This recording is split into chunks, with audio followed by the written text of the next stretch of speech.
חשבתם פעם כמה זה מורכב לנהל קניון? בהצלחה. זה ממש כמו לנהל עיר קטנה.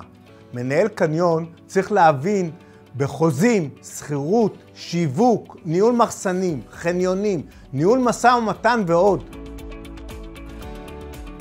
שלום, אני משה רוזנבלום, מנהל קורס ניהול קניונים ומרכזי מסחר במרכז בר אילן לנדל"ן ומנכ"ל רשת קניוני עופר לשעבר. כשפתחתי את הקריון בקריית ביאליק ב-1989, הגיע ראש הממשלה יצחק שמיר זיכרונו לברכה לביקור בעיר. כשפגש את ראש העיר והוזמן לסיור בקניון החדש, הוא סירב.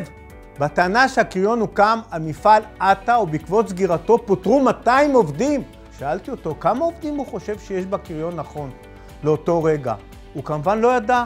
בתשובתי, כ-850 עובדים ישירים. הדהימה אותו.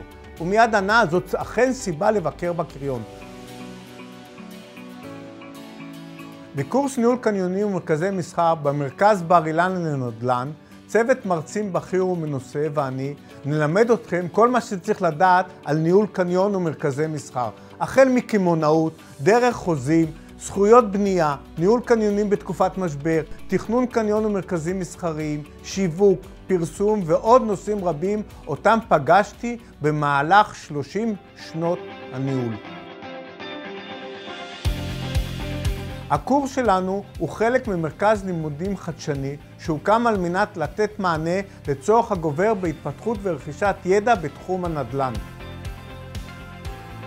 אני מזמין אתכם להיכנס לאתר האינטרנט שלנו, לקרוא על הקורס ולהתרשם מהמרצים המנוסים שבו.